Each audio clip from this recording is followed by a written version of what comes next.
we're gonna do. I don't know if I said the first review in my Thailand's review, but it doesn't really matter. Um, we're gonna do two reviews today, and the second one is going to be of a show called First Kill. And unfortunately, this show was just a little, yeah. The what can I say about the show? It was kind of weird that they used it as the thing that threw me off the most was the high school students thing, especially with some of the scenes that were in their show. The fact that they were high school students seemed a little off to me, that they were showing as much as they did or going as crazy as they did with some of the scenes in this show, being that they were high school kids. Um, Now, I know this show was set in 2022, or was created in 2022, so I almost feel like it would have made a little more sense that they were college students. That would have made me a little more comfortable watching the show with certain things that happen in the show. But unfortunately, the fight scenes and a lot of the lines that were delivered and some of the scenes just seemed cut poorly. Like the fight scenes were not well choreographed at all. I found they used a lot of the same, they recycled a lot of the same moves over and over and over again, and some of the dialogue in the show wasn't needed, and then some of the scenes just seemed forced in the show, which is a hard thing to even do, to make a scene feel forced. But a lot of it, some of the things, like in the one episode where they're trying to come to terms with killing their one son that's turned into a vampire, um, she like throws a glass at the wall, and it just seemed totally like out of pocket for where the scene was or had been going, when they were just kind of like both calmed down, and then all of a sudden she just escalates the situation again out of nowhere. So we're dealing with these vampires that are considered, I guess, daywalkers or legacy vampires. So they can't be killed by the normal means of, the weaponry that would normally kill a vampire. They can still live through being staked by the silver, being staked by wood. Of course, the sun doesn't hurt them. Silver seems to do some damage to them, but it's not going to kill them. They can still live through it. And I guess there was some sort of link to this witch that had maybe put some sort of spell on them so that they were able to live through all of this. There seemed to be a link there, but they didn't really tap into it too much, except for with one of the characters who was dating the witch. That kind of explained it a little bit, but I feel like they could have done a lot more there too. So we had Sarah Catherine Cook playing Juliet Fairmont, and this show, she was the main character. So this show was kind of like almost like a reversal of October Faction, I found, where the family wasn't keeping the secret. They were, but it was almost like the vampires were keeping the secrets from everybody and living, a pretty normal life in a everyday society. But within the families, each family knew that they, were either the hunters or the vampires or the monsters, so on and so forth. So it was kind of the same concept, except, the parents weren't keeping anything from the kids. The kids already knew what they were and how they were going to be raised, and, they were working their way up to their first kill, sort of thing. So then we had Amani Lewis as Calliope Burns, who was the love interest of Julia Fairmont. And then we had Elizabeth Mitchell as, was it Margaret? I think. Don't quote me on that, because I wrote that very sloppily, but I believe it was, or maybe it was Margot. It might have been Margot. And then we had Aubin Wise as Talia, who was Calliope's mom. Gracie Desnay as Eleanor, who was Julia's sister. Dominic Goodman, who played Apollo, who was Calliope's one brother. And then we had Philip Mullins Jr., who played Theo, who was our other brother. And they had both gotten their first kill, one at 12 and the other one at 14, I do believe. And of course, she hadn't gotten her first kill yet, because I guess they didn't really believe she was ready, although she was older than both her brothers would have been when they both got their first kills. So it kind of seemed crazy that they were holding her back from that. And then we had Jason R. Moore as Jack. which one was... Oh my god, why can't I think of who Jack was? That's crazy. I just watched the show. And then Will Swenson, who played Sebastian, who was the father. Uh, Jonas Dylan Allen, who played Ben Wheeler, who was Julia's best friend. Or I guess Juliet's best friend, sorry. And then Dylan McInerney, who played Oliver, who was Juliet's brother. Which one was Jack? Oh, the father. Oh my god. I'm having a serious brain fart there. Yeah, that was Calliope's father. So they kind of had it where it seemed that, you know, it was a weird start to the show. Like, Juliet and her friend Ben had dated when they were young, I guess in public school, and then they both realized that they weren't into each other. I guess they were both into the same sex, which didn't really matter. Didn't really add anything to the show other than the fact that obviously, you know, it's set up for the fact that Juliet was interested in Calliope and Calliope was interested in Juliet, and of course, one was a vampire and one was a hunter.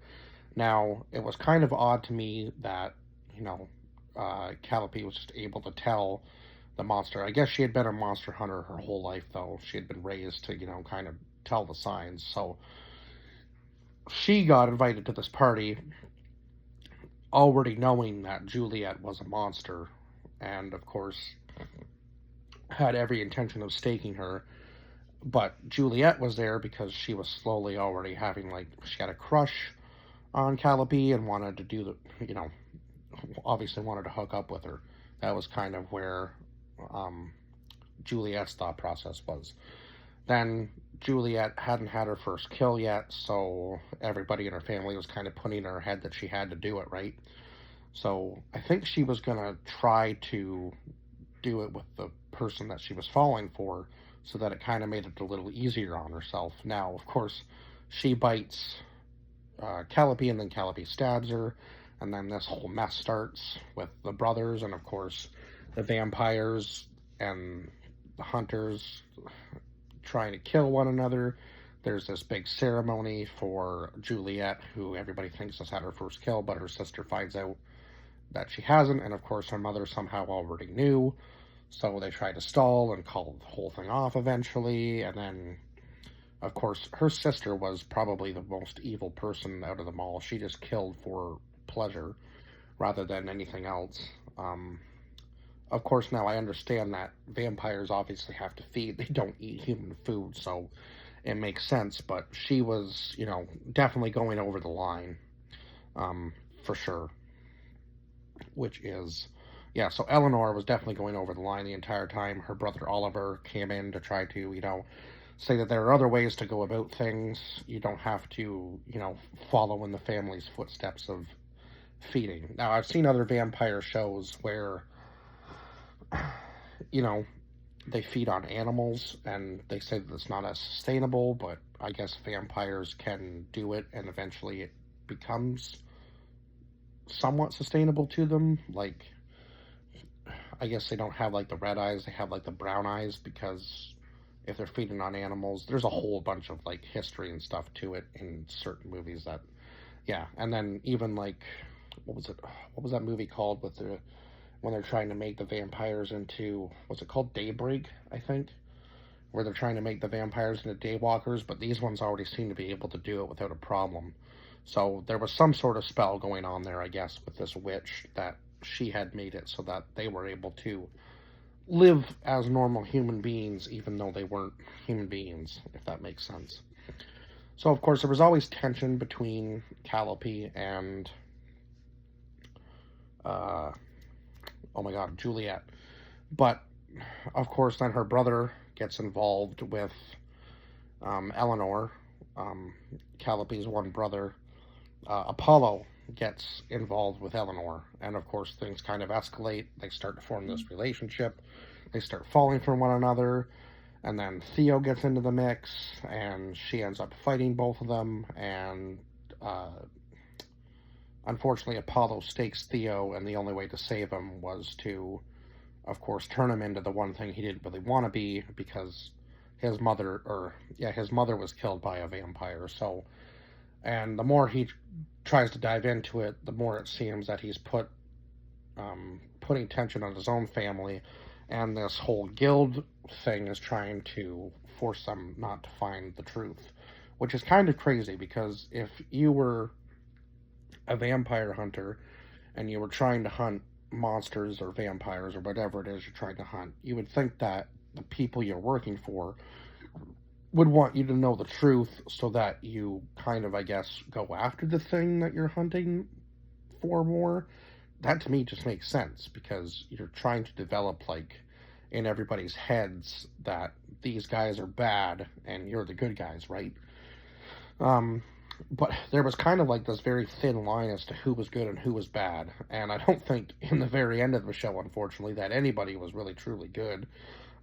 Even Oliver, who kind of seemed like maybe the most level-headed person out of them all, uh, he was kind of exiled from the rest of the family for what he had done, but as we found out, that, again, somehow Eleanor was involved in everything that he had done, because she was trying to put it into his head that, he needed his first kill, um, that his turtle deserved, I guess when he was younger, like, she tried to, like, put it in his head that his turtle didn't deserve to live.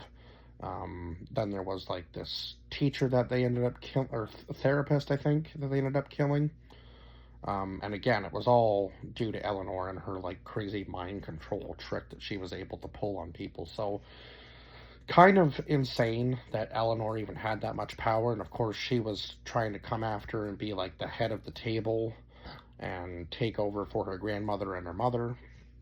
I wouldn't want her in power, because I can only imagine what kind of crazy stuff or army she might try to raise if she was in power. And of course, she would probably try to wipe out all humans if that was the case. Which, I mean, I think we could probably learn to, from what I've seen from most vampire shows, you should probably just learn to live together and, go about your own lives in your own way. There's no, if you can feed on a human, and some humans obviously are willing, in this show it even showed that some humans are willing to be fed on. So again, I feel like we could probably learn to coexist if that was actually a true thing. And, uh, yeah, we could probably learn to just coexist and live with one another. That's how it should be anyway. I feel like they kind of do these shows to show you that, not everybody is truly 100% good or 100% evil. It's kind of just, what we're told, or what you want to believe, um, or kind of what we're fed, right? Um, what we're shown definitely affects us in a certain way, or what we're taught affects us in a certain way, and I feel like this show did a good job of at least showing that a little bit. But then again, they were almost coexisting, and then the whole Theo thing happened, where Juliet ended up changing him instead of, draining him completely and giving him a peaceful death. She ended up accidentally changing him. And of course, she did really know what she was doing, but she was trying to do it for the right reasons. So, again, they still have their brother, whether he's a vampire or not, but of course, the family didn't really want to accept that for whatever reason. But then the mother at the end goes to Oliver and gives Theo to Oliver. So, and then of course, he shows Theo exactly who he had brought along with him, like all these other creatures. There was like a werewolf, a whole bunch of other stuff in the backyard. I couldn't even name them all, because they didn't name every single creature in the show, but it was kind of crazy that Oliver seemed to be the one with all the power by the end. Um, so yeah, he clearly had his own plans with this witch throughout the show, and I would have liked to have seen maybe a second season come out of this, because I feel like a second season would have been an all-out war between everybody. But it's kind of interesting that they left it off with such a, cliffhanger ending. But I guess that's kind of what happens when a show gets canceled, unfortunately. It just leaves off with a big cliffhanger. At least it had some sort of a ending to it, at least. But it was kind of like a sad ending, because, again, nobody really ends up together or coexisting It just kind of seems like both families are broken apart, and then that's kind of how the show ends, which is rather unfortunate, but I guess it is what it is. And that's why I only gave the show a 6 out of 10, because there just wasn't enough um, substance to the show, really. It was kind of certain things about it were all over the place, and some of it wasn't really explained that well. And yeah, there was just a lot of bad choreography of the fight scenes, and just the graphics weren't that great. I'm not saying every show has to be graphically 100% perfect, but again, it kind of helps if kind of helps to distract you if the CGI or VFX are a little bit better, if the fight scenes aren't really that great. Um, yeah, there was a lot of stuff in the show that was bad, and some of it that was good, and some of that was kind of uncomfortable to watch because they were high school students. So yeah, it was just a little weird, certain parts of the show. But again, it is what it is, I guess. Not every show is going to be a top-notch show. Um, I feel like Netflix kind of has a history of doing that, where, the first season might have kind of not been the greatest, but then they could have continued it on and it would have maybe progressed to be a little bit better. But it is what it is. I digress. Um, not that I'm not saying the second season would have been any better than the first for this show anyway, but maybe they could have improved on some graphics and some fight sequences, maybe. But again, it is what it is. The show's 3 years old now, so we're not going to get a second season anyway. So yeah, I think I've rambled on long enough kind of saying the same stuff, so I will see you guys in the next review. Bye bye for now.